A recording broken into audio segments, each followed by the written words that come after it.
Bismillahirrahmanirrahim. Assalamualaikum warahmatullahi wabarakatuh. Kami mahasiswa Fakultas Hukum Universitas Pamulang dari kelompok 1 akan mempresentasikan materi hukum alam untuk memenuhi tugas mata kuliah filsafat hukum yang diampu oleh Bapak Dadang Sumarna, SHMH. Kelompok kami terdiri dari 5 orang, diantaranya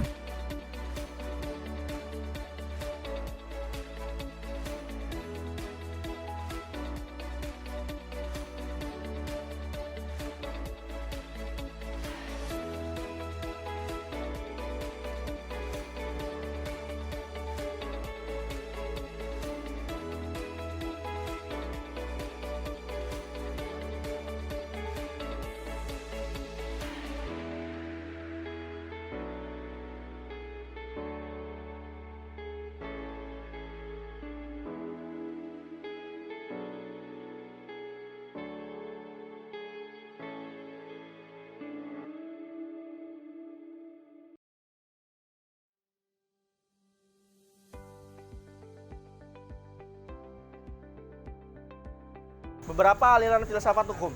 Aliran-aliran filsafat hukum meliputi aliran hukum alam, positivisme hukum, utilitarisme, mazhab sejarah, sociological jurisprudence, realisme hukum, dan Freiheitslehre. Tata urutan pembahasan tersebut tidak menunjukkan bahwa suatu aliran yang dibicarakan lebih dulu selalu mendahului aliran yang dibicarakan kemudian. Urutan di atas lebih didasarkan kepada sistematika pemikiran dari masing-masing aliran sesuai dengan tata urutan kronologis, namun di sisi lain juga tidak lagi sesuai. 1. Aliran hukum alam. Aliran hukum alam telah berkembang sejak kurun waktu 2500 tahun yang lalu dan muncul dalam berbagai bentuk pemikiran. Dilihat dari sejarahnya, menurut Friedman, aliran ini timbul dikarenakan gagalnya umat manusia dalam mencari keadilan yang absolut. Hukum alam di sini dipandang sebagai hukum yang berlaku universal dan abadi. Gagasan mengenai hukum alam didasarkan pada asumsi bahwa melalui penalaran, hakikat makhluk hidup akan dapat diketahui dan pengetahuan tersebut mungkin menjadi dasar bagi tertib sosial serta tertib hukum eksistensi manusia. Hukum alam dianggap lebih tinggi dari hukum yang sengaja dibentuk oleh manusia. Secara sederhana, menurut sumbernya, aliran hukum alam dapat dibedakan dalam dua macam, irasional dan rasional. Aliran hukum alam yang irasional berpendapat bahwa hukum yang berlaku universal dan abadi itu bersumber dari Tuhan secara langsung. Sebaliknya, aliran hukum alam yang rasional berpendapat bahwa sumber dari hukum yang universal dan abadi itu adalah rasional manusia. Pandangan yang muncul setelah zaman Renaissance, era ketika rasio manusia dipandang terlepas dari tertib ketuhanan, berpendapat bahwa hukum alam tersebut muncul dari pikiran manusia sendiri tentang apa yang baik dan buruk, yang penilaiannya diserahkan kepada kesusilaan alam. Pendukung aliran hukum alam yang irasional antara lain adalah Thomas Aquinas, John Salisbury, Dante Pierre Du Bois, Marcellus Padua, dan John Wycliffe. Tokoh-tokoh aliran hukum alam yang rasional antara lain adalah Hugo de Groot, Christian Thomasius, Immanuel Kant, dan Samuel von van der Voort. Menurut Friedman, hukum alam ini memiliki fungsi jamak, yakni sebagai instrumen utama dalam transformasi dari hukum sipil kuno pada zaman Romawi ke suatu sistem yang luas dan kosmopolitan. Digunakan sebagai senjata oleh kedua belah pihak dalam pertikaian antara gereja pada abad pertengahan dan para kaisar Jerman.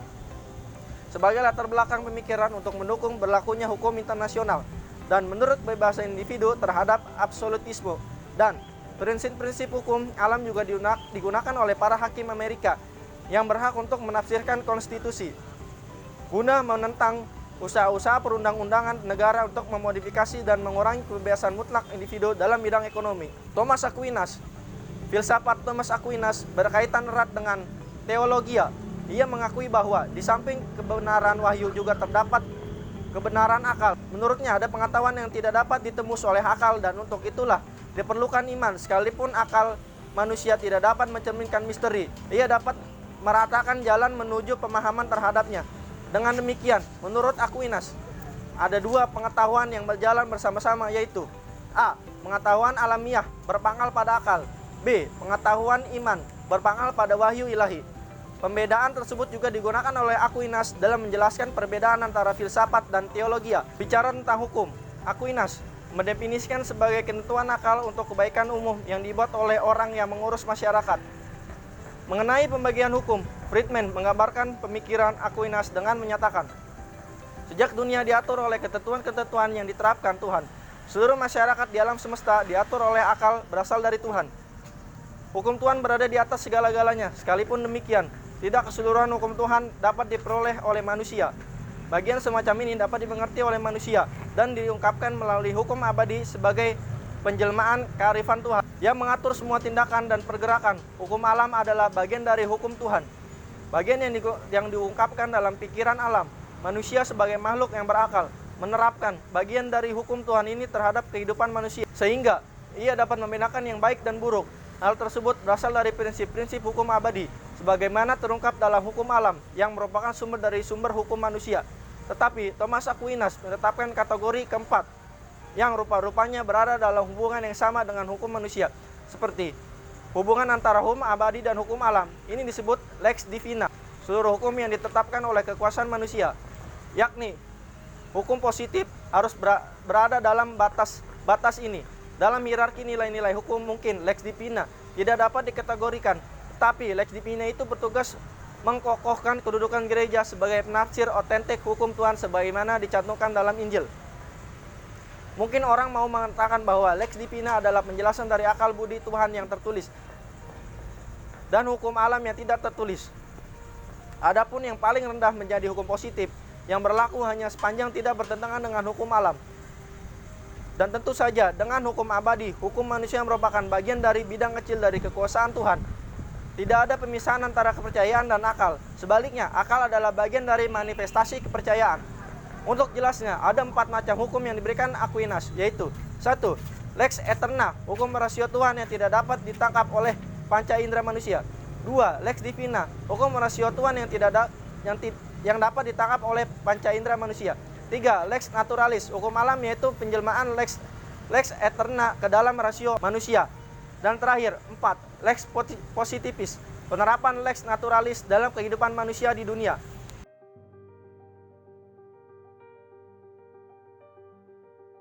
Ya, untuk melanjutkan presentasi tadi sudah disampaikan kepada rekan saya yaitu Saudara Ahmad Tarmizi. Yang kedua, hukum alam rasional. Setelah menyinggung sekilas beberapa pemikir aliran hukum alam irasional, kiranya perlu diuraikan pula pendukung aliran hukum alam yang rasional. Tokoh-tokoh dari aliran ini antara lain yaitu Hugo de Groot alias Grotius. Hugo de Groot atau Grotius dikenal sebagai bapak hukum internasional karena beliau yang mempopulerkan konsep-konsep hukum dan hubungan antar negara seperti hukum perang dan damai serta hukum laut. Menurut Hugo de Groot, sumber hukum adalah rasio manusia karena karakteristik yang membedakan manusia dengan makhluk lain adalah kemampuan akalnya. Seluruh kehidupan manusia harus berdasarkan pada kemampuan akal atau rasio itu. Hukum alam menurutnya adalah hukum yang muncul sesuai kodrat manusia. Hukum alam ini tidak mungkin dapat diubah atau secara ekstrim. Hugo de Groot mengatakan bahkan oleh Tuhan sekalipun.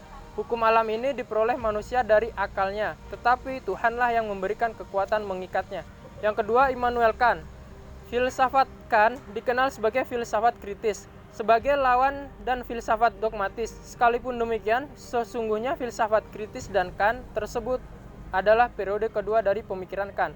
Seperti diungkapkan oleh Bertrand, kehidupan Kant sebagai filsuf dapat dibagi atas 2 periode, yaitu zaman praktis dan zaman kritis. Dalam zaman praktis, Kant menganut pendirian rasional yang dilancarkan oleh Wolff dan kawan-kawan. Berangsur-angsur Kant meninggalkan rasionalismenya.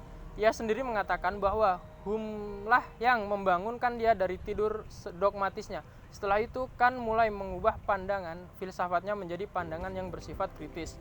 Hume sendiri adalah filsafat dikenal sebagai tokoh empirisme, suatu aliran yang bertentangan dengan rasionalisme. Empirisme berpendapat bahwa sumber pengetahuan manusia bukan rasio, melainkan pengalaman empiri, tepatnya pengalaman yang berasal dari pengenalan indrawi. Filsafat Kant merupakan sintesis dari rasionalisme dan empirisme itu. Kritisme adalah filsafat yang mulai perjalanannya dengan terlebih dahulu menyelidiki kemampuan dan batas-batas rasio.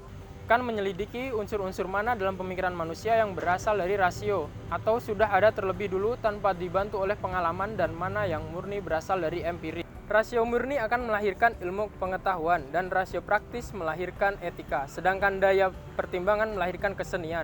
Bagi Kant, titik berat dan kritismenya ada pada titik yang pertama, yakni pada rasio yang murni.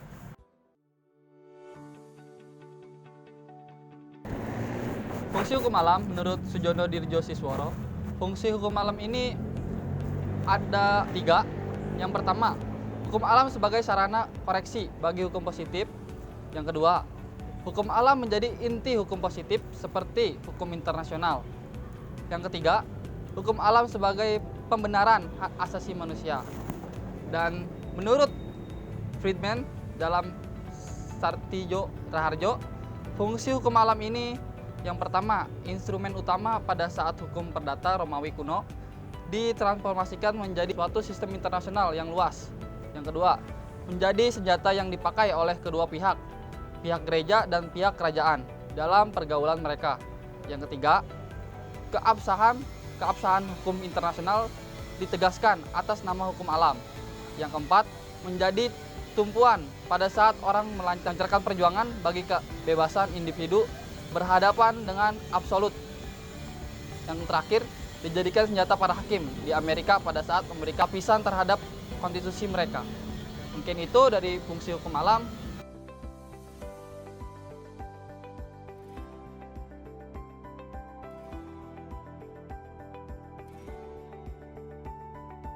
Kekuatan dan kelemahan hukum alam. Prinsip utama hukum alam adalah hukum tersebut bersifat universal. Nilai-nilai yang diajarkan dalam hukum alam berlaku bagi semua pihak, tidak berubah karena kaitannya dengan alam. Universalitas tersebut menjadi kekuatan hukum alam karena ia menjadi validitas hukum positif. Hukum alam dapat digunakan sebagai landasan dalam melakukan kritik terhadap keputusan-keputusan dan peraturan-peraturan dan bahkan mengkritik hukum. Universalitas ini terlihat pada pemberlakuan nilai-nilai value dan moral, yakni dengan nilai-nilai yang diturunkan dari Tuhan yang secara filosofis menjadi acuan bagi pembentuk hukum positif. Dengan kekuatan tersebut, hukum alam dapat memberikan jawaban atas persoalan-persoalan moral yang tidak dapat diselesaikan oleh hukum masa kini. Namun demikian, universalitas tersebut juga menjadi kelemahan dari hukum alam sendiri. Karena sifatnya yang universal, maka perlu untuk dilakukan positivisasi nilai-nilai dalam hukum alam tersebut, agar secara konkret dapat diketahui bentuk hukumnya untuk dapat diterapkan dalam kehidupan sosial. Prinsip-prinsip dalam hukum alam bersifat abstrak sehingga perlu di-breakdown atau diterjemahkan ke dalam peraturan yang lebih konkret, mengacu pada struktural fungsional Talcott person. Secara singkat dapat dikatakan bahwa kekuatan hukum alam adalah pada nilai-nilai, the value, dan kelemahannya adalah pada kekuatan berlakunya atau the energy.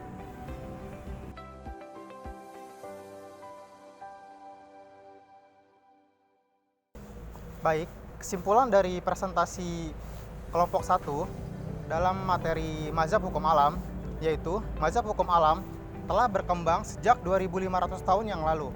Mazhab ini muncul dikarenakan kegagalan umat manusia dalam mencari keadilan yang absolut. Hukum alam dibagi menjadi 2, yaitu irasional dan rasional. Adapun hukum rasional, yaitu hukum yang bersumber dari manusia, sedangkan hukum irasional, yaitu hukum yang bersumber dari Tuhan yang bersifat universal. Tokoh dari mazhab hukum alam irasional ini yaitu Thomas Aquinas, John Salisbury, dan Johannes Huss. Thomas Aquinas memberikan 4 kategori hukum irasional, yaitu lex aeterna atau hukum rasio Tuhan yang tidak dapat ditangkap oleh panca indera manusia. Sedangkan lex divina yaitu kebalikan dari lex aeterna, yaitu hukum rasio Tuhan yang dapat ditangkap oleh panca indera manusia. Adapun 2 lainnya yaitu lex naturalis dan lex positivis. Sedangkan tokoh dari hukum alam rasional yaitu Hugo de Groot, Immanuel Kant, dan lain-lain. Sekian dari kelompok 1, kurang lebihnya mohon maaf. Tetap jaga protokol kesehatan 5M. Wassalamualaikum warahmatullahi wabarakatuh. Salam sehat.